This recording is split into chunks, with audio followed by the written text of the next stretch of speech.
चलते हैं लखनऊ, जहां सीएम योगी आदित्यनाथ संबोधित कर रहे हैं।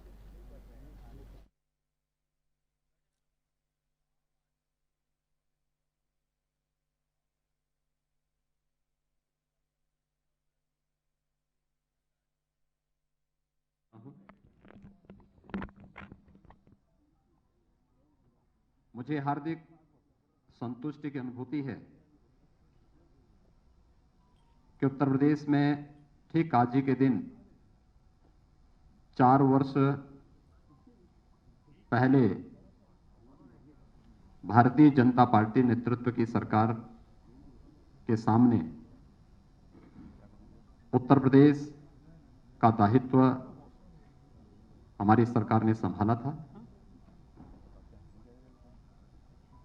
और पिछले 4 वर्षों के दौरान आदरणीय प्रधानमंत्री जी के मार्गदर्शन में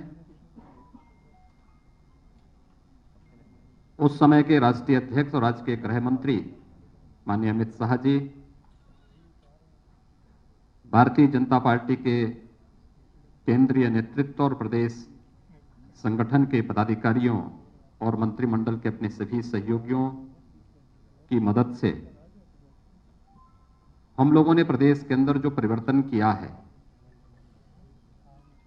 आज मैं विश्वास के साथ कह सकता हूं कि इस परिवर्तन ने उत्तर प्रदेश को एक नई पहचान दी है। आज उत्तर प्रदेश बीमारू राज्य की श्रेणी से उभर करके देश की सबसे बड़ी अर्थव्यवस्था के रूप में उभरा है। जिस उत्तर प्रदेश की आबादी सर्वाधिक थी, लेकिन जब अर्थव्यवस्था की बात आती थी या प्रदेश में निवेश की संभावनाओं की बात आती थी, निवेश अनुकूल वातावरण से जुड़े हुए मुद्दों की बात आती थी, या उत्तर प्रदेश के प्रति व्यक्ति आय की बात आती थी, तो इसमें हम लोग प्रथम 3 स्थानों में कहीं नहीं टिकते थे। यही नहीं, प्रदेश के अंदर बेरोजगारी की दर, आबादी अधिक थी तो बेरोजगारी की दर भी उतनी ही अधिक होगी। लेकिन मुझे बताते हुए प्रसन्नता की अनुभूति है कि आज उत्तर प्रदेश निवेश अनुकूल वातावरण बनाने में पूरी तरह सफल रहा।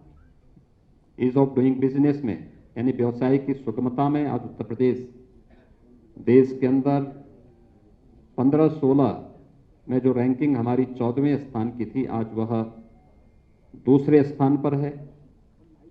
देश की 2015-16 में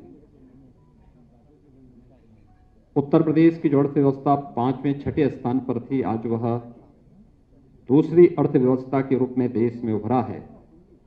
और प्रति व्यक्ति आय भी उत्तर प्रदेश में हम लोगों ने इस दौरान जो प्रयास प्रारंभ किए, रोजगार की व्यापक संभावनाओं को आगे बढ़ाया है। प्रदेश के अंदर हर एक सेक्टर में इंफ्रास्ट्रक्चर के लिए, लोक कल्याण के लिए, एमएसएमई या एग्रीकल्चर के फील्ड में जो कार्य हुए हैं, इसके बहुत सार्थक परिणाम सामने आए हैं। और इसका परिणाम है कि आज प्रति व्यक्ति आय भी दुगने से अधिक उत्तर प्रदेश के अंदर मात्र 4 वर्ष के अंदर देखने को मिली है। ये जो यात्रा है 4 वर्षों की, या उत्तर प्रदेश के ओवरऑल परसेप्शन को बदल करके उत्तर प्रदेश के बारे में देश और दुनिया के सामने एक सकारात्मक माहौल देखने को मिला है। इस सकारात्मक माहौल को बनाने में आदरणीय प्रधानमंत्री जी का मार्गदर्शन, मेरी टीम के सभी सहयोगियों के परिश्रम और प्रदेश की जनता ने जनप्रतिनिधियों के साथ मिलकर के जो फील्ड में रह करके प्रशासनिक टीम के साथ मिलकर के कार्य किया है, ये टीम वर्क जो हर एक क्षेत्र में देखने को, करने को प्राप्त हुए हैं, आज उसका परिणाम है कि उत्तर प्रदेश देश के अंदर नए भारत के, नए उत्तर प्रदेश के रूप में उभरा है। मित्रों, ये वही उत्तर प्रदेश है जिस उत्तर प्रदेश में आज से 4 वर्ष पहले तक केंद्र की किसी भी योजना में उसका कहीं कोई स्थान नहीं होता था। ये सभी योजनाएं आम नागरिक के जीवन में व्यापक परिवर्तन का कारक बननी है। उस समय भी बन सकती थी। याद करिए 2014 में जब प्रधानमंत्री मोदी जी ने देश के प्रधानमंत्री के रूप में शपथ ग्रहण किया था और उसके उपरांत एक एक करके जो योजनाएं देश के अंदर लागू हुई, उन योजनाओं को समयबद्ध ढंग से तत्कालीन सरकार ईमानदारी के साथ उत्तर प्रदेश के अंदर लागू करती, बहुत बड़ा परिवर्तन उस समय किया जा सकता था। सरकारों ने रुचि नहीं दी या उससे पहले उस प्रकार की सोच नहीं थी। केंद्र सरकार के साथ मिलकर के राज्य ने जो उपलब्धियां हासिल की, उसका परिणाम है कि आज हम लोग प्रधानमंत्री आवास योजना में देश के अंदर, चाहे वह ग्रामीण क्षेत्र हो या शहरी क्षेत्र की, प्रधानमंत्री आवास योजना में उत्तर प्रदेश नंबर 1 स्थान पर है। स्वच्छ भारत मिशन, जो देश के अंदर दुनिया का सबसे बड़ा एक अभियान था, जिसने प्रत्येक नागरिक के जीवन में व्यापक परिवर्तन करने के साथ ही नारी गरिमा का भी जो प्रतीक बना, इसने व्यापक परिवर्तन का कारण, सबसे बड़ी चुनौती इस मार्ग में उत्तर प्रदेश था। उत्तर प्रदेश ने 2017 से जो कार्य प्रारंभ किया, 2,61,00,000 से अधिक शौचालयों का निर्माण करके देश के अंदर प्रथम स्थान भी प्राप्त किया। केंद्र सरकार की वे सभी योजनाएं, प्रधानमंत्री उज्ज्वला योजना, प्रधानमंत्री सौभाग्य योजना, प्रधानमंत्री उजाला योजना, प्रधानमंत्री किसान सम्मान की योजना, यानी इससे जुड़ी हुई जितनी भी योजनाएं थी, इन सभी योजनाओं में उत्तर प्रदेश, जहां पहले बहुत पीछे हुआ करता था, किसी में 23वें नंबर पर, किसी में 27वें नंबर पर, आज उन सब में उत्तर प्रदेश अपनी एक बेहतरीन कार्य पद्धति के कारण पहले स्थान पर है। तो खाद्यान्न उत्पादन में भी उत्तर प्रदेश ने इस दौरान बेहतर प्रदर्शन किया है। हम लोगों ने इस दौरान प्रदेश के अंदर किसानों के हितों के लिए जो कार्य प्रारंभ किए, हम सब जानते हैं कि देश के अंदर किसान राजनीति के एजेंडे का हिस्सा ईमानदारी के साथ 2014 के बाद बना, जब सॉइल हेल्थ कार्ड, प्रधानमंत्री फसल बीमा योजना, प्रधानमंत्री कृषि सिंचाई की योजना जैसी योजनाएं लागू हुई। लेकिन लागत का 1.5 गुना एमएसपी किसान को मिले, ये 2018 में प्रधानमंत्री मोदी जी ने इसे देश के अंदर लागू किया। उत्तर प्रदेश में 2017 में हम लोगों ने प्रोक्योरमेंट की पॉलिसी लागू की। रिकॉर्ड मात्रा में खाद्यान्न का क्रय हमने सरकारी क्रय केंद्रों के माध्यम से करना प्रारंभ किया और मुझे बताते हुए प्रसन्नता है कि डीबीटी के माध्यम से केवल खाद्यान्न का 66,000 करोड़ रुपए से अधिक की राशि किसान के खाते में देने का कार्य इस दौरान सरकार ने किया। गन्ना किसानों के जीवन में कितना परिवर्तन हो सकता है, ये वही प्रदेश है जो कभी गन्ना उत्पादन में नंबर 1 पर था, लेकिन बीच के कालखंड में चीनी मिलों को अपने स्वार्थ के लिए बंद करना, औने पौने दाम पर बेचने की जो प्रक्रिया प्रारंभ हुई, गन्ना किसानों का 8-8, 10-10 वर्षों से गन्ना मूल्य का भुगतान नहीं हो पा रहा था। राज्य सरकार ने 2017 में जो कार्य पद्धति आगे बढ़ाई, उसका परिणाम है कि पिछले 4 वर्ष के दौरान हमारी सरकार 1,27,000 करोड़ रुपए से अधिक का गन्ना मूल्य का भुगतान करने में सफल रही और कोरोना कालखंड के दौरान भी हम लोगों ने सभी 119 चीनी मिलों का सफलतापूर्वक संचालन प्रदेश के अंदर किया। ये वे कार्य हैं जिसके माध्यम से प्रदेश सरकार व्यापक परिवर्तन करने में प्रदेश के अंदर सफल रही और उसका परिणाम हर एक क्षेत्र में देखने को प्राप्त हुआ।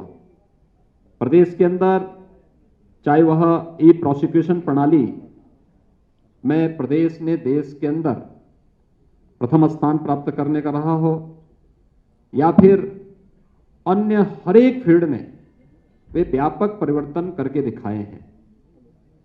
प्रदेश के अंदर पिछले 4 वर्षों की हमारी उपलब्धियों में यह भी है कि पिछले 4 वर्ष के दौरान ये वही उत्तर प्रदेश है जिसमें कोई पर्व और त्योहार शांतिपूर्ण तरीके से नहीं मनाया जा सकता था। आज मैं इस बात को बड़े हर्ष और गौरव के साथ कह सकता हूं कि विगत 4 वर्ष में सभी पर्व और त्योहार बहुत शांतिपूर्ण तरीके से प्रदेश के अंदर संपन्न हुए।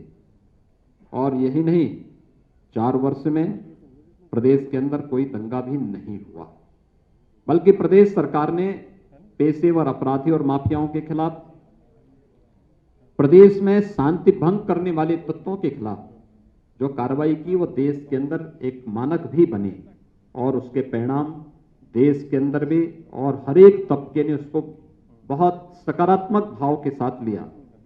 और आज उसका परिणाम है कि प्रदेश के बारे में लोगों के मन में एक धारणा बदली। आज प्रदेश व्यापक निवेश की उन संभावना का एक सबसे अच्छे गंतव्य के रूप में बना है, जहां पर पहले कोई आना नहीं चाहता था, असुरक्षा का भाव था, दंगों के कारण संपत्ति की क्षति का भय होता था। आज उसे इस बात का भय नहीं है। आज हर एक देश और दुनिया का निवेशक का पहला निवेश का सबसे अच्छा गंतव्य कोई दिखाई देता है तो उत्तर प्रदेश उसका सबसे अच्छा गंतव्य है। पुलिस रिफॉर्म के मामले में भी हम लोगों ने इस दौरान अच्छे काम किए। वर्षों से जो मांग होती थी पुलिस कमिश्नरी सिस्टम की, वह हम लोग प्रदेश के अंदर लागू करने में सफल हुए। प्रदेश की राजधानी लखनऊ और गौतम बुद्ध नगर पुलिस कमिश्नरेट सिस्टम से जुड़ा है। पुलिस के अंदर रिफॉर्म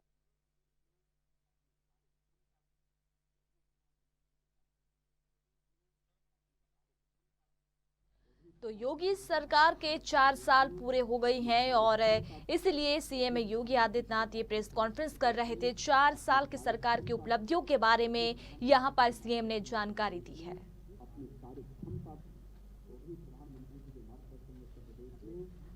तो CM Yogi Adityanath press conference कर रहे थे। महिला हेल्प डेस्क की स्थापना करने के साथ ही प्रदेश के अंदर यह भी प्रयास प्रारंभ किए गए कि जो जर्जर थाने थे वहां पे नए भवनों का निर्माण हो, जिनका क्षेत्रफल ज्यादा था। इस दौरान हम लोगों ने कुछ नए थानों की स्थापना भी प्रदेश के अंदर 59 नए थाने, 29 नई चौकियां, 4 नए महिला थाना, आर्थिक अपराध शाखा के 4 थाने, विजिलेंस के 10 थाने, साइबर क्राइम। और UP bureau chief Manish Mishra हमारे साथ फोन लाइन पर जुड़े हुए हैं। मनीष जी, रिफॉर्म, परफॉर्म और ट्रांसफॉर्म के आधार पर सरकार ने 4 साल आज पूरे कर लिए हैं। हेलो जी मनीष जी, आप सुन पा रहे हैं? जी नेहा, अपना सवाल फिर से दोहराते प्लीज।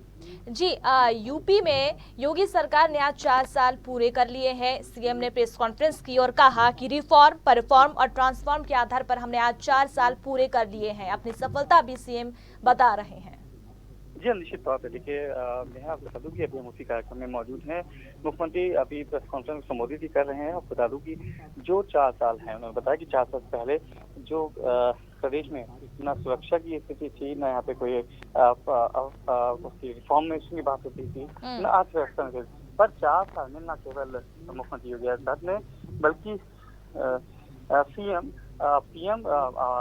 नरेंद्र मोदी और अमित शाह के नेतृत्व में जो कमान सौंपी थी सीएम योगी को, उसको उनकी टीम ने बखूबी निभाया है और 4 साल में उत्तर प्रदेश को उत्तर प्रदेश बनाया। जी मनीष जी, एक छवि कहा जाता है कि जंगल राज यहाँ पर कायम है, बीमारू प्रदेश है, लेकिन उससे किस तरीके से सरकार ने इसे उबारा है, उसका उदाहरण भी आज देखने को कहीं ना कहीं मिल रहा है। निश्चित तौर पे देखेंगे, एक 4 साल पूरे करती है सरकार, 5वें साल जो होता है वो निश्चित तौर पे क्योंकि चुनावी समय होता है, चुनावी माहौल होता है। आप जानते हैं उत्तर प्रदेश में पंचायत चुनाव भी होने आने हैं 1-1.5 महीने में। उसके बाद अगले साल प्रदेश में विधानसभा चुनाव होंगे, तो यकीनन ये इस समय विपक्ष को घेरने का काम भी करेगी। हालांकि विपक्ष हमेशा से इस सरकार पे बात करें अगर हम महिला सुरक्षा को लेके या फिर कानून व्यवस्था को लेके हमेशा से ये सवाल उठाती रही है। उसी के जवाब में आज सीएम योगी आदित्यनाथ ने बोला कि जब हमें ये प्रदेश मिला था तो बीमारू प्रदेश था, जंगल राज था, गुंडा माफियाओं का राज होता था। पर आज के जो प्रदेश है वो उन सबसे ऊपर उठ के अर्थव्यवस्था में पहले नंबर पे है। कोविड की जंग उन्होंने जीती है और जो जंगल राज जैसा जो कायम था, जो माफियाओं का प्रदेश कहा जाता था, अब वो नहीं रह गया है। माफियाओं के खिलाफ पूरी सर्वथा से कार्रवाई भी की जा रही है। जी चलिए, शुक्रिया मनीष जी तमाम जानकारी के लिए। तो CM Yogi Adityanath press conference भी कर रहे हैं, तमाम बिंदुओं पर जानकारी दे रहे हैं, सरकार की जो उपलब्धियां रही है वो भी जनता के बीच बता रहे हैं। के कारण प्रदेश के अंदर 2.21 लाख हेक्टेयर अतिरिक्त सिंचाई की सुविधा उपलब्ध हुई और 2,35,000 से अधिक किसान इससे लाभान्वित हुए।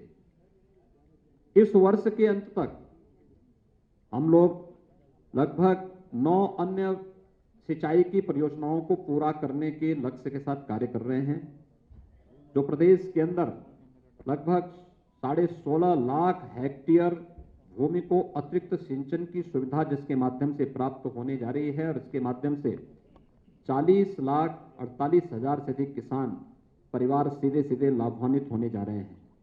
प्रदेश के अंदर किसानों के हितों के लिए इस दौरान अन्य अनेक कदम उठाए गए, खासतौर पर जहां पर उन्हें लाइसेंस फ्री व्यवस्था देने की आवश्यकता थी। खांडसारी उद्योग में लाइसेंस की स्वीकृति की प्रक्रिया को सरलीकरण करने और उसे निःशुल्क लाइसेंस उपलब्ध कराने की कार्रवाई की। 267 नए ऐसे लाइसेंस इस दौरान उपलब्ध करवाए गए।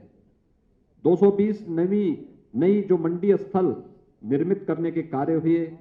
27 मंडियों के आधुनिकीकरण की कार्रवाई इस दौरान हुई।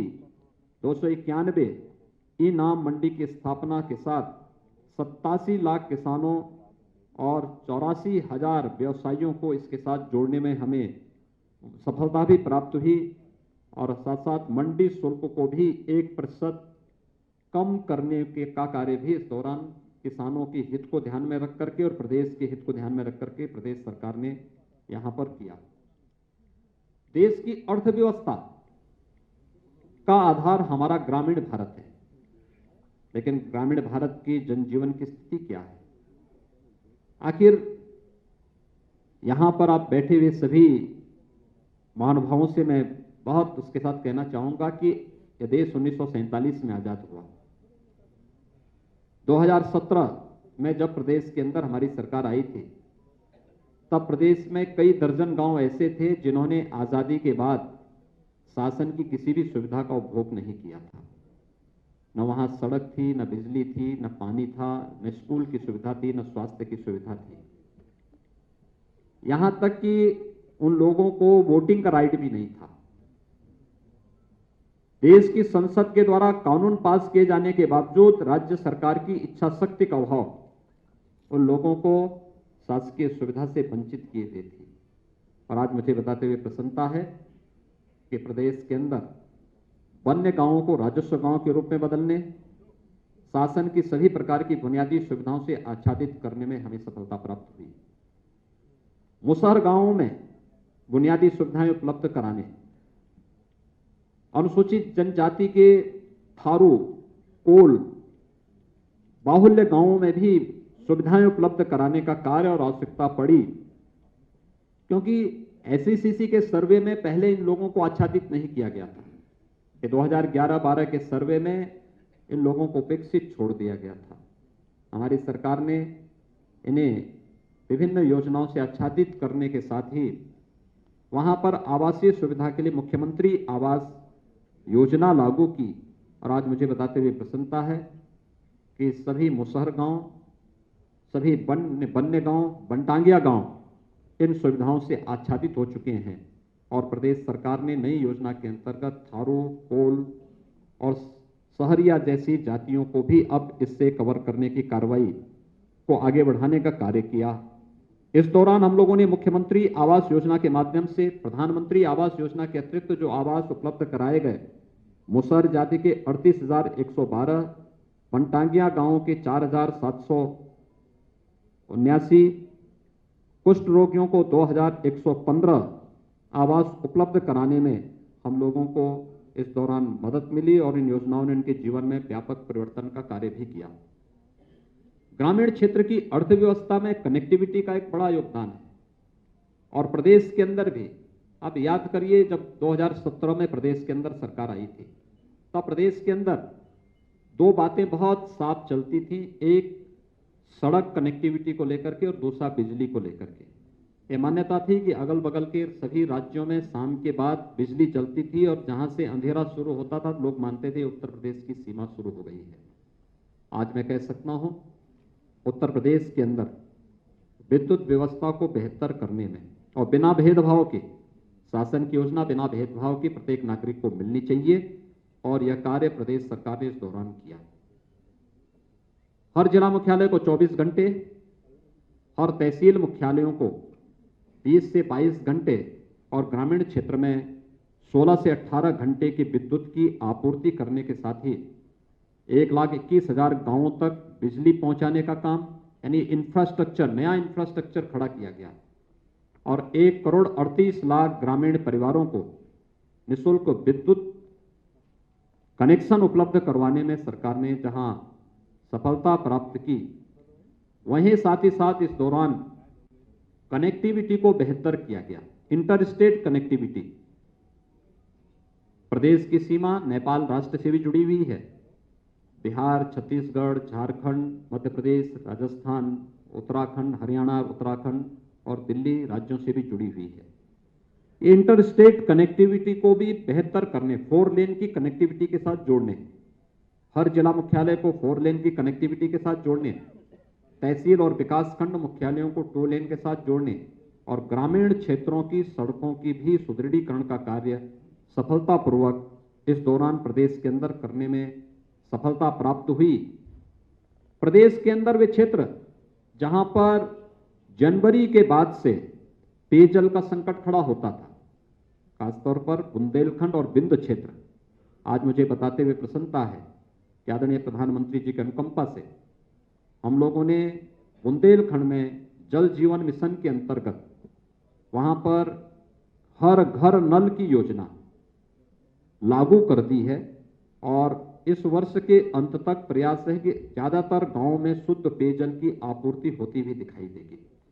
यानी ये एक व्यापक परिवर्तन के कारण है।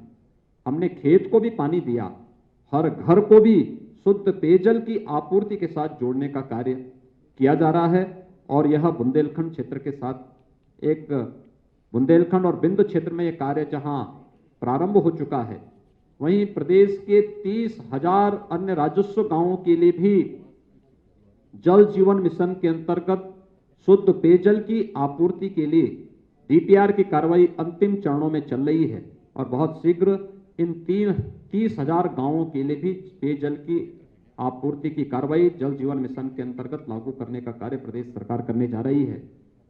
ये केवल पेयजल की स्कीम लगाना नहीं, 10 वर्षों तक वहां पर इस योजना को सफलतापूर्वक संचालन करने की जिम्मेदारी भी उस कार्यदायी संस्था को निभाना है, जो कार्यदायी संस्था इस स्कीम को वहां पे लागू करेगी और यह कार्य यहां पर हम लोग प्रदेश के अंदर सफलतापूर्वक लागू किए हैं।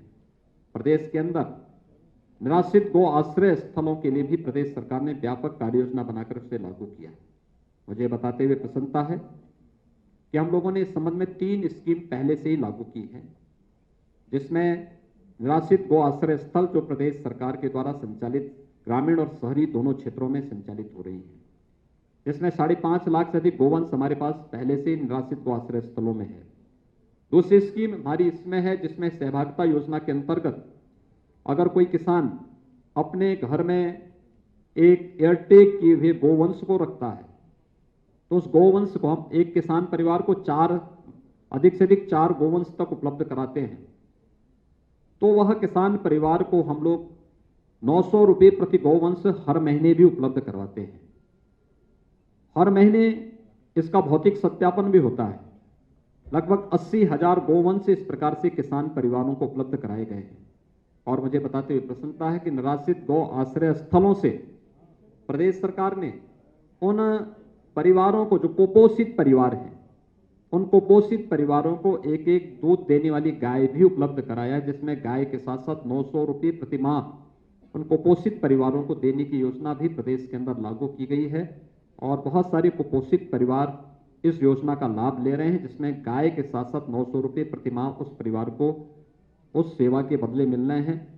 सरकार ने यह भी निर्णय लिया है कि वह हर न्याय पंचायत स्तर पर निराश्रित गौ आश्रय स्थलों की स्थापना के कार्य को युद्ध स्तर पर आगे बढ़ाएगी। एंटी भूमाफिया टास्क फोर्स ने प्रदेश के अंदर इस दौरान अच्छा काम किया। 60,62,000 से अधिक जो वाद थे उसका निस्तारण किया। 54,000 हेक्टेयर से अधिक लैंड को भूमाफियाओं के कब्जे से मुक्त कराने में हमें सफलता प्राप्त हुई और ये भूमाफियाओं के कब्जे से छुड़ाई गई भूमि ये हमारे लिए प्रदेश के अंदर निवेश के लिए एक लैंड बैंक का भी काम की। लेकिन साथ साथ यह उन गरीब परिवारों को जिनके पास अभी तक अपना आवास बनाने के लिए कोई भूमि नहीं थी, उन्हें भूमि का पट्टा वहां पर उपलब्ध कराने में भी हमें मदद मिली। प्रधानमंत्री स्वामित्व योजना के माध्यम से प्रदेश के अंदर 2 लाख से अधिक भूस्वामियों को उनकी जिस जमीन पर उनका मकान है उसका स्वामित्व के कागजात भी उन्हें उपलब्ध कराने में सफलता प्राप्त हुई। तो वरासत अभियान के माध्यम से भी 8,87,000 से अधिक ऐसे प्रकरण थे जिसके माध्यम से हम लोगों ने प्रदेश के अंदर सफलता प्राप्त की और सफलतापूर्वक इन सभी समस्याओं का समाधान करने में भी प्रदेश सरकार को सफलता प्राप्त हुई। मित्रों, ये वही प्रदेश है जहां पर कोई निवेशक निवेश नहीं करना चाहता था और मुझे बताते हुए प्रसन्नता है कि पिछले 4 वर्ष के दौरान प्रदेश के अंदर 3 लाख करोड़ रुपए से अधिक का निवेश प्रदेश के अंदर हुआ। 35 लाख से अधिक प्रदेश के युवाओं को सीधे सीधे इससे नौकरी वहां पर उपलब्ध हुई। ये प्रदेश के अंदर निवेश की उन संभावनाओं को आगे बढ़ाता दिखाता है जो प्रदेश ने 2017 प्रदेश में सरकार आने के तत्काल बाद हम लोगों ने 21 अपनी सेक्टोरियल पॉलिसीज के माध्यम से जो कार्य प्रारंभ किए थे। निवेश मित्र पोर्टल जिसमें हम लोगों ने 227 सेवाएं इसमें दी थी और कोरोना कालखंड के अंदर हम लोगों ने एमएसएमई यूनिट के लिए एक नई नीति अपनी लागू की जिसमें 72 घंटे के अंदर लाइसेंस स्वीकृति देने के साथ ही 1000 दिनों तक लाइसेंस फ्री व्यवस्था देने की व्यवस्था नहीं। 1000 दिवस के लिए किसी भी प्रकार का कोई निरीक्षण उस उद्योग के लिए नहीं होगा, बल्कि वह उद्योग लगाए 1000 दिन के अंदर अपना आवेदन करके फिर इस प्रक्रिया को आगे बढ़ा सकता है। और यह परिणाम रहा है कि आज प्रदेश के अंदर व्यापक पैमाने पर निवेश भी हुआ है, रोजगार की संभावनाएं भी आगे बढ़ी हैं और खासतौर पर कोरोना कालखंड के अंदर जो चीजें देखने को मिली हैं, खास इस दौरान लगभग 56,000 करोड़ रुपए से अधिक का निवेश प्रदेश के अंदर हुआ है, जिसमें देश का पहला डिस्प्ले यूनिट उत्तर प्रदेश के अंदर लग रहा है। उत्तर भारत का पहला डाटा सेंटर पार्क भी उत्तर प्रदेश के अंदर ही स्थापित हो रहा है और अन्य तमाम योजनाएं भी हम लोगों ने प्रदेश के अंदर इस दौरान लाने में सफलता प्राप्त हुई। खासतौर पर आइकिया का जो फर्नीचर और हाउस होल्ड से जुड़ी हुई दुनिया की जो प्रख्यात कंपनी है उसका निवेश भी इस दौरान उत्तर प्रदेश के अंदर देखने को मिला है। प्रदेश के अंदर इसके साथ ही हमारी परंपरागत उद्यम को प्रोत्साहित करने की एक जनपद एक उत्पाद की जो योजना है आज वह देश और दुनिया के अंदर बहुत लोकप्रिय हुई है। इसने परंपरागत उद्यम को एक नई उड़ान दी है, एक नई पहचान दी है। इसने प्रदेश के एक्सपोर्ट को बढ़ाने में भी काफी मदद की है और आज इसका परिणाम है कि प्रदेश के अंदर जो हम लोगों ने इस क्षेत्र में कार्य प्रारंभ किए, उद्यम सारथी ऐप प्रदेश के अंदर लॉन्च किया गया। इसके माध्यम से विभिन्न रोजगार परक कार्यक्रमों को आगे बढ़ाने का कार्य बनाया गया और इसका परिणाम था कि प्रदेश के अंदर 50 लाख से अधिक नए एमएसएमई इकाइयों की स्थापना हुई। 2,13,000 करोड़ रुपए से अधिक का बैंक से ऋण उपलब्ध करवाने में हमें इसके माध्यम से मदद मिली और 1,80,00,000 से अधिक रोजगार का सृजन केवल इन एमएसएमई यूनिट के माध्यम से हमें प्रदेश के अंदर इसके माध्यम से प्राप्त हुई। आत्मनिर्भर भारत पैकेज के अंतर्गत भी 12,91,000 इकाइयों को 42,700 करोड़ रुपए के ऋण उपलब्ध करवाने में कोरोना कालखंड के दौरान ही हमें मदद मिली और इसके माध्यम से प्रदेश में 1,14,000 करोड़ रुपए से अधिक की जो निर्यात की संभावनाओं को यानी इसने हमारी निर्यात की संभावनाओं को आगे बढ़ाने का कार्य भी किया और प्रदेश के अंदर उन संभावनाओं को आगे बढ़ाया है जिसके लिए कभी प्रदेश जाना जाता था। प्रदेश के अंदर ग्रामीण क्षेत्र के विकास के साथ ही शहरी क्षेत्रों के विकास में भी जो एक बुनियादी सुविधाओं के लिए शहरी जीवन के लिए एक आम नागरिक तरसता है, वहां पर उस प्रकार की सुविधाएं उससे कैसे प्राप्त हों। हम लोग आभारी हैं भारत सरकार के, जिसमें प्रदेश के 10 शहरों को स्मार्ट सिटी के रूप में चयन किया और 60 शहरों को अमृत योजना के अंतर्गत बुनियादी सुविधाओं से आच्छादित करने के लिए इनका चयन भारत सरकार ने किया था। लेकिन प्रदेश सरकार ने भी अपने संसाधनों से, जो हमारे 17 नगर निगम हैं जिसमें से 7 स्मार्ट सिटी के अंतर्गत भारत सरकार की योजना के लिए चयनित हुए थे, से 7 को प्रदेश राज्य सरकार अपने संसाधनों से स्मार्ट सिटी के रूप में विकसित करने का कार्य कर रही है। और साथ साथ जो हमारे नगर निकाय हैं, उन नगर निकायों को भी हम लोगों ने एक व्यापक कार्य योजना उनके लिए भी तैयार की है, जिसके माध्यम से हम लोग जनता को बुनियादी सुविधाओं को आगे बढ़ाने का कार्य कर सकेंगे। नमामि गंगे परियोजना, ये उत्तर प्रदेश का सौभाग्य है कि गंगा मैया उत्तर प्रदेश के अंदर सर्वाधिक दूरी तय करती है। अपने 2500 किलोमीटर की गंगोत्री से लेके गंगा सागर तक मां गंगा की जो अविरल और निर्मल यात्रा है, इसमें से 1000 किलोमीटर की दूरी केवल उत्तर प्रदेश के अंदर गंगा मैया तय करती है। आज आप प्रदेश के अंदर कानपुर में, प्रयागराज में या वाराणसी में, ये हमारे वे सेंटर हैं, या गढ़मुक्तेश्वर में, ये वे केंद्र हैं जहां पर लोग आस्था के साथ भी और अपने औद्योगिक विकास की दृष्टि से भी जब उन क्षेत्रों का भ्रमण करते हैं तो बरबस उनके सामने मां गंगा का दृश्य सामने होता है। याद करिए, नमामि गंगे परियोजना के पहले कानपुर सबसे क्रिटिकल पॉइंट था नमामि गंगे परियोजना का, अविरल और निर्मल गंगा का। कानपुर में किस प्रकार की स्थिति थी? अकेले कानपुर के एक स्थान पर ही 14 करोड़ लीटर सीवर गिरता था। आज वहां पर एक बूंद भी सीवर नहीं गिरता। यही नहीं, कानपुर के नीचे आने पर, आप जब कानपुर के नीचे प्रयागराज की तरफ जाते थे, जलीय जीव पूरी तरह नष्ट हो गए थे। आज फिर से वहां पर जलीय जीव देखने को मिल सकते हैं। और गंगा जिस डॉल्फिन के कारण विख्यात हुई थी, डॉल्फिन के दर्शन फिर से हमें गंगा की निर्मल धारा के साथ देखने को मिल सकता है। प्रयागराज कुंभ इसका एक बहुत अच्छा उदाहरण है, क्योंकि प्रयागराज कुंभ ने व्यवस्था, सुरक्षा और स्वच्छता का एक मानक वैश्विक मंच पर कुंभ जैसे आयोजन के माध्यम से रखा था।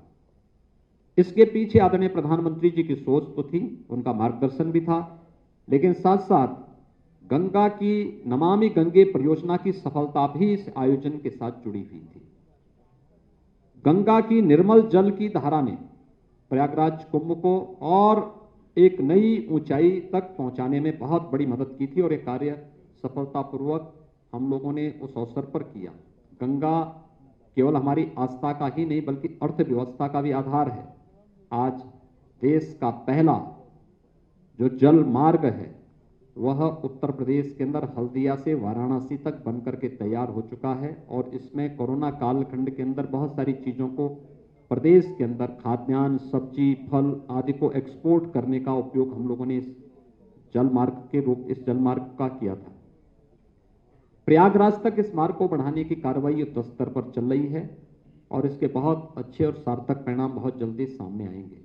लेकिन साथ साथ पहली बार गंगा यात्रा का आयोजन भी प्रदेश के अंदर हो और ये यात्रा आस्था के साथ साथ अर्थव्यवस्था को भी एक नई ऊंचाई दे सके, इस दिशा से इस पर कार्य हुआ था और विगत वर्ष इसको हमारी सरकार ने सफलतापूर्वक प्रदेश के अंदर आयोजित किया।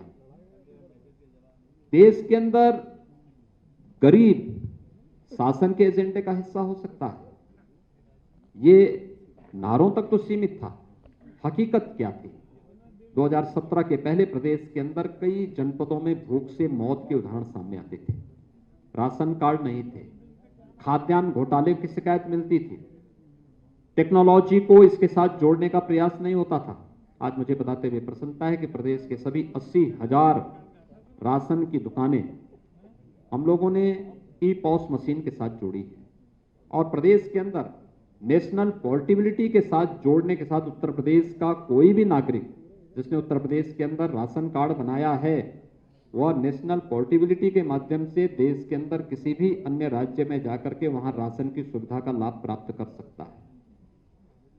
ई पॉस मशीन और नेशनल पोर्टेबिलिटी के माध्यम से प्रदेश ने इस तकनीक का उपयोग करके 1200 करोड़ रुपए के राजस्व की सालाना बचत भी की है। ये चीजें बताती हैं कि 1200 करोड़ रुपए कहीं ना कहीं ये बेईमानी और भ्रष्टाचार की भेंट चढ़ जाते थे। आज सरकार ने इसका लाभ भी प्राप्त किया है। प्रदेश 80 लाख स्ट्रीट लाइट को भी एलईडी स्ट्रीट लाइट में बदलने वाला राज्य है। इसके माध्यम से भी व्यापक पैमाने पे कार्बन उत्सर्जन के साथ साथ हमें जो ऊर्जा की बचत इसके माध्यम से हुई है, यह अलग है। ई टेंडरिंग को लागू करने वाला, प्रभावी ढंग से लागू करने वाला पहला राज्य उत्तर प्रदेश है और इसके माध्यम से भी प्रदेश ने भारी सफलता प्राप्त की है। जहां हर एक क्षेत्र में प्रदेश ने नई नई सफलताएं अर्जित की इन 4 वर्षों में शिक्षा के क्षेत्र में भी आमूलचूल परिवर्तन हुआ है। प्रदेश के अंदर 2017 के पहले नकल के अड्डे हमारे माध्यमिक और उच्च शिक्षा के केंद्र बने हुए थे। आज मुझे बताते हुए प्रसन्नता है कि प्रदेश के अंदर नकल विहीन परीक्षा का एक नया मानक खड़ा हुआ। दूसरा, बेसिक शिक्षा परिषद, माध्यमिक शिक्षा परिषद, उच्च शिक्षा में शिक्षा के क्षेत्र में जो व्यापक परिवर्तन किए वह उन स्कूलों में और उन क्षेत्रों में हुए परिवर्तन के माध्यम से देखा जा सकता है। अकेले बेसिक शिक्षा परिषद के स्कूलों में 4 वर्ष के दौरान 54 लाख से अधिक बच्चे इसमें प्रवेश किए। प्रदेश सरकार ने ऑपरेशन कायाकल्प के माध्यम से 1.25 लाख से अधिक विद्यालयों में बुनियादी सुविधाएं से आच्छादित उन्हें किया।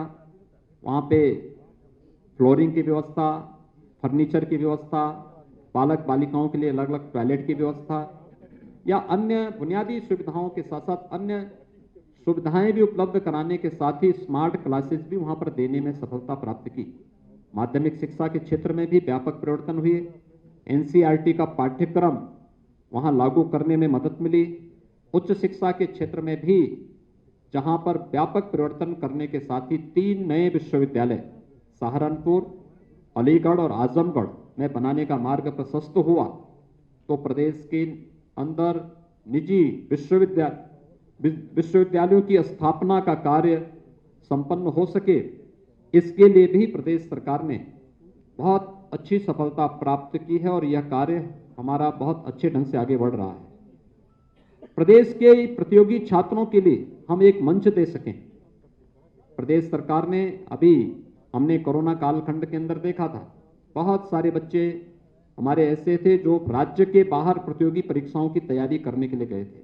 लॉकडाउन के बाद जब उनके सामने संकट आया तो राज्य सरकार को फिर उन्हें सुरक्षित वापस लाने की आवश्यकता महसूस हुई, उनको उनके घरों तक पहुंचाने का काम किया। मुख्यमंत्री अभ्युदय योजना, मुझे बताते हुए प्रसन्नता है कि 18 लाख से अधिक बच्चे इस समय मुख्यमंत्री अभ्युदय योजना के साथ फिजिकली और वर्चुअली जुड़ चुके हैं, जिसमें उन्हें विभिन्न प्रकार की प्रतियोगी परीक्षाओं के साथ साथ उन्हें जुड़ने का, उसकी तैयारी करने के लिए एक अच्छा मंच उन्हें उपलब्ध हुआ है और वह उसके माध्यम से आगे अपने उज्जवल भविष्य के साथ जुड़ सकते हैं और एक कार्य आगे बढ़ा है।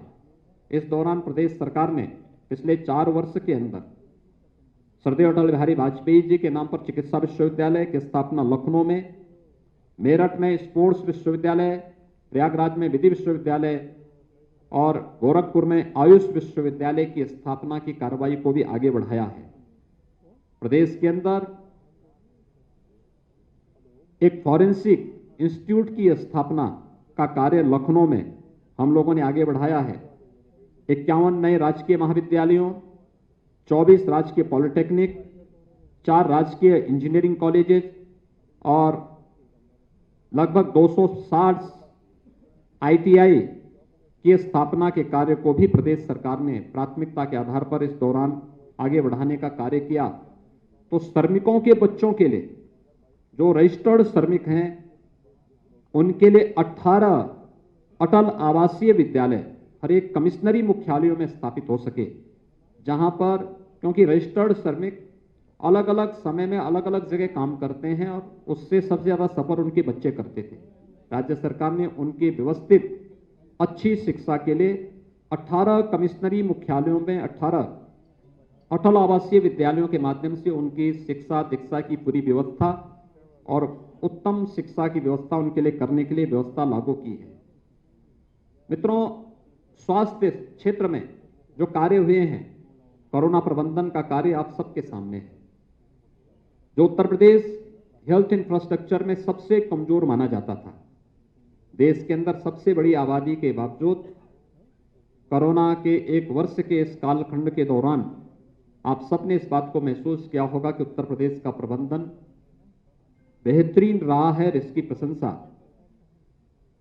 वैश्विक संगठन, विश्व स्वास्थ्य संगठन ने भी इसकी प्रशंसा की। कोरोना प्रबंधन में हम लोग सफल रहे क्योंकि आदरणीय प्रधानमंत्री जी का मार्गदर्शन इस दिशा में प्राप्त होता था।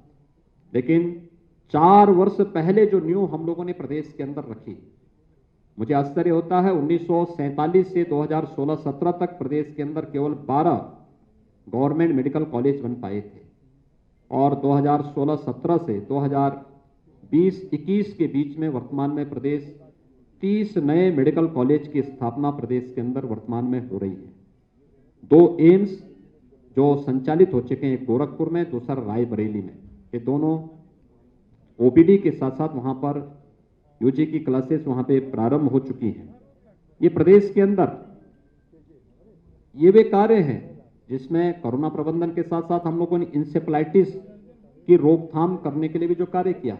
आज मुझे बताते हुए प्रसन्नता है कि 38 जनपद प्रदेश के ऐसे थे जहां पर इंसेफ्लाइटिस से व्यापक पैमाने पे मौत होती थी। 1200-1500 मौतें केवल 1-2 मेडिकल कॉलेज और चिकित्सालयों में ही हो जाती थी और जो लोग घर से वहां नहीं पहुंच पाते थे उनकी संख्या अलग थी। आज मुझे बताते हुए प्रसन्नता है कि प्रदेश सरकार ने अंतर विभागीय समन्वय के माध्यम से इंसेफ्लाइटिस में बीमारी पे 75% और मौत के आंकड़ों में 95% नियंत्रण प्राप्त करने में सफलता प्राप्त की। स्वास्थ्य के प्रति व्यापक जागरूकता के लिए हर रविवार को प्रदेश के अंदर हर प्राथमिक स्वास्थ्य केंद्र में मुख्यमंत्री आरोग्य मेलों का आयोजन हो रहा है, जिसमें लाखों की संख्या में प्रदेशवासी उससे लाभ ले रहे हैं। न केवल स्वास्थ्य की सुविधा का बल्कि केंद्र और प्रदेश सरकार की स्वास्थ्य संबंधी विभिन्न प्रकार की योजनाओं, पोषण से जुड़ी हुई योजनाओं का लाभ भी इसके माध्यम से लेने में सफलता प्राप्त हो रही है। आयुष्मान भारत योजना, मुख्यमंत्री जन आरोग्य योजना के दायरे को बढ़ाने का भी निर्णय प्रदेश सरकार ने किया है। हर किसान परिवार को, हर संगठित और असंगठित क्षेत्र के मजदूरों को भी इस योजना से आच्छादित करने की कार्रवाई प्रदेश के अंदर बेहतरीन तरीके से आगे बढ़ाने का कार्य हुआ है। मित्रों, प्रदेश के अंदर इंफ्रास्ट्रक्चर, उत्तर प्रदेश 1947 से 2016 तक केवल 2 एक्सप्रेसवे बना पाया था और 4 वर्ष के दौरान प्रदेश सरकार 5 नए एक्सप्रेसवे के साथ आज कनेक्टिविटी के लिए बेहतरीन मंच उपलब्ध करा रहा है। 2017 तक प्रदेश के अंदर एयर कनेक्टिविटी 2 हमारे एयरपोर्ट कनेक्टेड थे, एक लखनऊ का, दूसरा वाराणसी का। आज मुझे बताते हुए प्रसन्नता है प्रयागराज, गोरखपुर, कानपुर, आगरा, बरेली, हिंडन, ये सभी एयरपोर्ट वायु सेवा के साथ जुड़ चुके हैं। इसके साथ ही 3 नए इंटरनेशनल एयरपोर्ट की स्थापना का कार्य प्रदेश के अंदर चल रहा है। कुशीनगर में इंटरनेशनल एयरपोर्ट का कार्य अंतिम यानी पूरा, लगभग पूरा हो चुका है। बहुत शीघ्र वहां पर अंतर्राष्ट्रीय विमान सेवाएं प्रारंभ होंगी। जेवर, गौतम बुद्ध नगर में एशिया का सबसे बड़ा एयरपोर्ट राज्य सरकार बनाने जा रही है और अयोध्या में भी एयरपोर्ट के निर्माण की कार्रवाई युद्ध स्तर पर चल रही है। लेकिन इसके साथ ही 17 नए एयरपोर्ट के निर्माण की कार्रवाई प्रदेश सरकार अलग अलग स्थानों पर कर रही है, जिसमें प्रदेश के अंदर सहारनपुर है, मेरठ, अलीगढ़, मुरादाबाद, आजमगढ़, श्रावस्ती, चित्रकूट, सोनभद्र, यानी ये सभी क्षेत्र हैं जहां के बारे में कोई सोचता नहीं था। वहां भी हम इन सभी, आपके ललितपुर, ये सभी क्षेत्रों में बेहतरीन वायु सेवा की सुविधा उपलब्ध कराने का कार्य किया जा रहा है। 2017 के पहले तक प्रदेश में एक भी शहर हमारा मेट्रो से नहीं जुड़ा था। आज मुझे बताते हुए प्रसन्नता है कि प्रदेश के अंदर राजधानी लखनऊ, गाजियाबाद, नोएडा, ग्रेटर नोएडा ये मेट्रो की सुविधा से आच्छादित है। कानपुर और आगरा में मेट्रो का कार्य युद्ध स्तर पर चल रहा है और इस वर्ष के अंत तक वहाँ पे प्रथम चरण का कार्य, फेज फर्स्ट का कार्य संपन्न हो जाएगा। ये कार्य प्रदेश के अंदर तेजी के साथ चल रहे हैं। पूर्वांचल एक्सप्रेसवे और बुंदेलखंड एक्सप्रेसवे इसी वर्ष हम लोग जनता को समर्पित करेंगे। यहाँ पे सामान्य वायु, वहाँ पर सेवाएं हम लोग सुविधाएं उपलब्ध करवाएंगे। गंगा एक्सप्रेसवे का कार्य भूमि अधिग्रहण की कार्रवाई अंतिम चरणों में चल रही है और बहुत तेजी के साथ इस पे कार्य चल रहा है।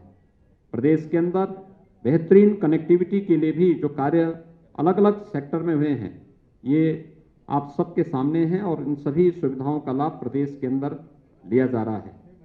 महिला कल्याण के लिए प्रदेश सरकार ने विशेष अभियान प्रारंभ किया, खासतौर पर मिशन शक्ति का हमारा अभियान, जिसमें हम लोगों ने हर थाना में महिला हेल्प डेस्क की स्थापना की। हर एक तहसील में भी महिला हेल्प डेस्क की स्थापना इस दौरान की गई। बालिका के जन्म लेने से लेकर के और उसके बालिग होने तक शासन की अलग अलग योजनाओं से इसे आच्छादित करने की कार्रवाई संपन्न की गई। मुख्यमंत्री कन्या सुमंगला की योजना, जिसमें 6 अलग अलग चरणों में 15,000 रुपये का एक पैकेज एक बालिका को उपलब्ध कराने की व्यवस्था हो।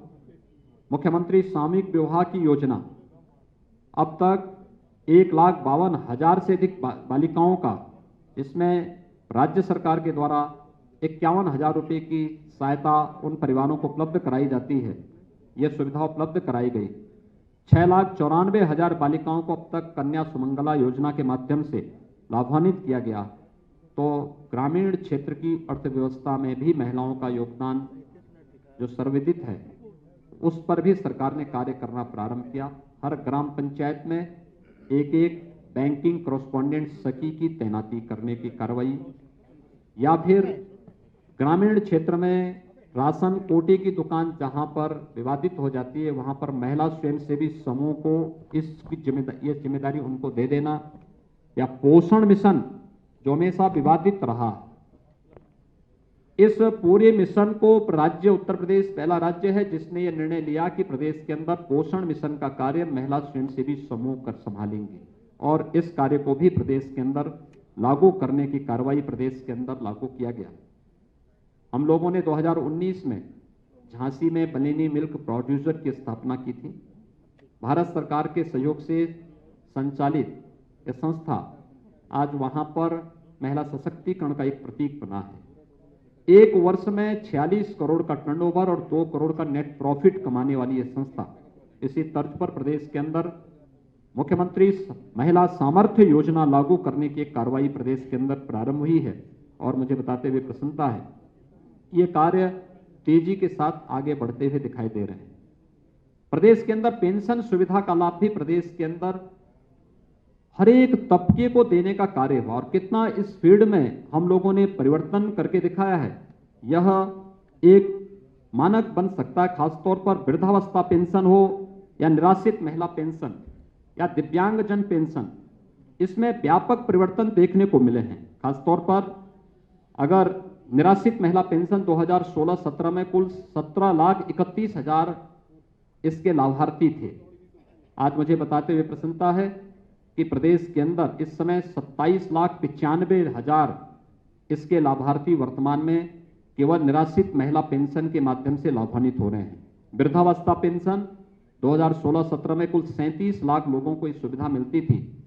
आज 2021 में ये 52 लाख वृद्धजनों को ये पेंशन की सुविधा का लाभ हम उपलब्ध करा रहे हैं। दिव्यांगजन पेंशन 2016-17 में केवल 8,75,000 दिव्यांगजनों को ये सुविधा मिलती थी। आज 2021 में हम 11,20,000 से अधिक दिव्यांगजनों को इस सुविधा का लाभ दे रहे हैं। इसमें राशि भी बढ़ाई गई। दिव्यांगजन में 300 से 500 रुपये राशि की गई। वृद्धावस्था पेंशन में 400 से 500 रुपये राशि की गई। और इसके साथ ही प्रदेश के अंदर स्कॉलरशिप 2016-17 में केवल 50 लाख बच्चों को स्कॉलरशिप, अनुसूचित जाति, जनजाति और ओबीसी के 50 लाख बच्चों को ये सुविधा मिल पाती थी। आज 65 लाख बच्चों को इस सुविधा से लाभान्वित करने का कार्य प्रदेश के अंदर किया जा रहा है। ये पेंशन के साथ ही प्रदेश के अंदर पर्यटन और संस्कृति के क्षेत्र में भी बहुत बड़े कार्य प्रदेश के अंदर हुए हैं। 2016-17 में प्रदेश पर्यटन की दृष्टि से तीसरे नंबर पर था देश के अंदर। आबादी में सबसे पहले स्थान पर हम थे, लेकिन पर्यटन की सुविधाएं विकसित न होने के नाते, उधर अपेक्षित ध्यान न दिए जाने के नाते इसके कोई अपेक्षित लाभ प्रदेश को नहीं मिल पाता था। पर्यटन हमारे लिए केवल एक सामान्य लोक आय आवागमन के माध्यम नहीं है, बल्कि ये रोजगार सृजन के भी माध्यम है। प्रयागराज कुंभ ने उसका एक बहुत बड़ा आधार प्रस्तुत किया। और आज मुझे बताते हुए प्रसन्नता है, उत्तर प्रदेश धार्मिक पर्यटन में देश में नंबर 1 पर फिर से आ चुका है। प्रदेश इस दौरान अनेक अन्य सुविधाओं को प्रदेश कर, चाहे वो प्रयागराज कुंभ हो, इस दौरान पिछले 4 वर्ष के अंदर जो विभिन्न प्रकार के आयोजन, यूपी इन्वेस्टर समिट का आयोजन, प्रदेश के अंदर प्रवासी भारतीय दिवस का आयोजन, प्रदेश के अंदर हम लोगों ने इस दौरान प्रयागराज कुंभ का सफलतापूर्वक आयोजन करने, प्रदेश के अंदर युवा महोत्सव के सफलतापूर्वक आयोजन का श्रेय, या फिर विधानमंडल की 3 विशेष सम्मेलन आयोजित करने की कार्रवाई हो, जहां ये कार्य सफलतापूर्वक संपन्न हुए हैं। कोरोना काल खंड के अंदर अयोध्या में मर्यादा पुरुषोत्तम भगवान श्री राम के भव्य मंदिर के कार्य को आदरणीय प्रधानमंत्री जी के कर कमलों से शुभारंभ होना, यह भी प्रदेश के लिए एक बहुत बड़ी उपलब्धि रही है कि वर्षों से जन आस्था का सम्मान करने के समय जो एक आम जन की आवाज थी, उस आवाज को एक मान्यता मिली।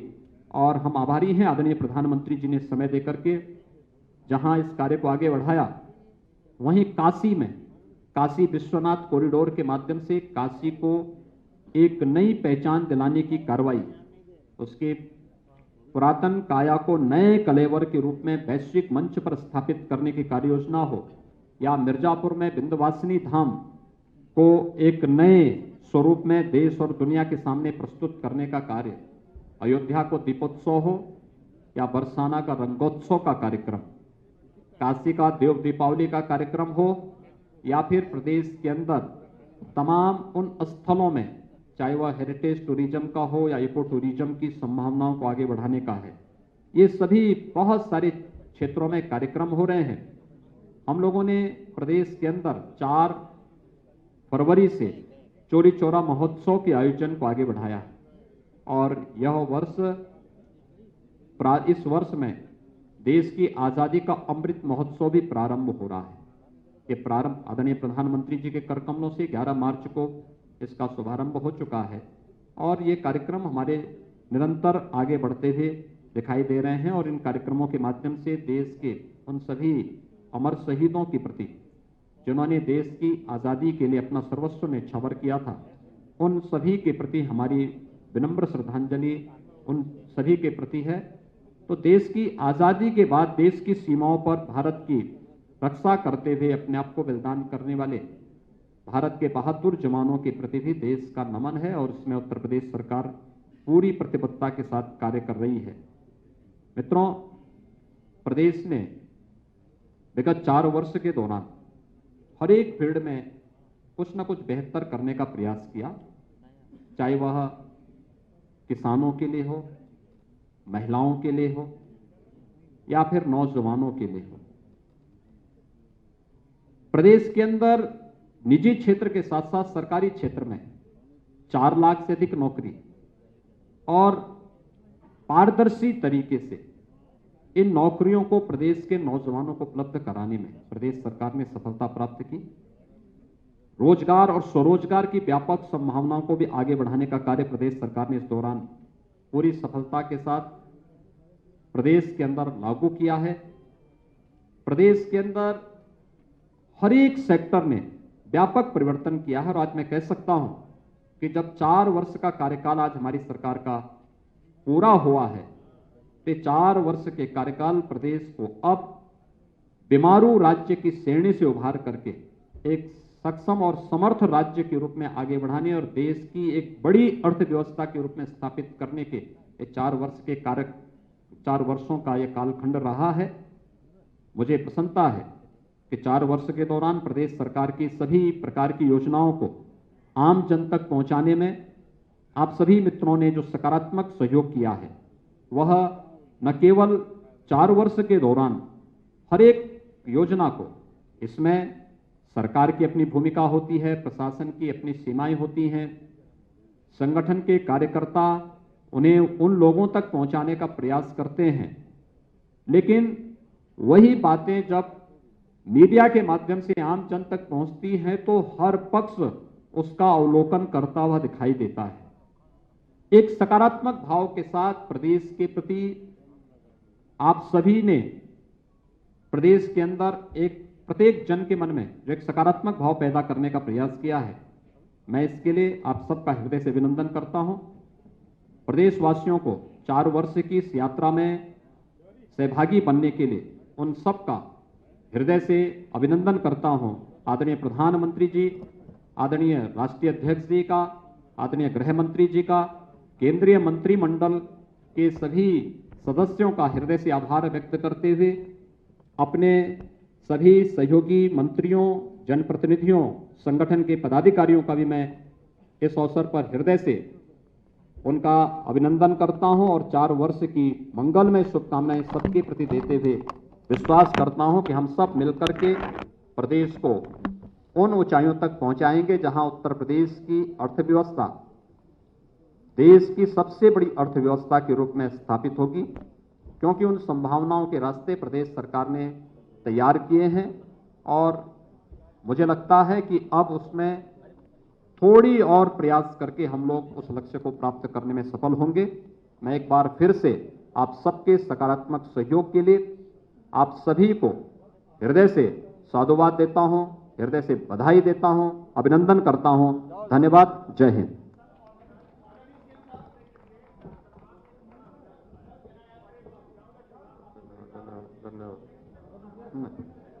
आपको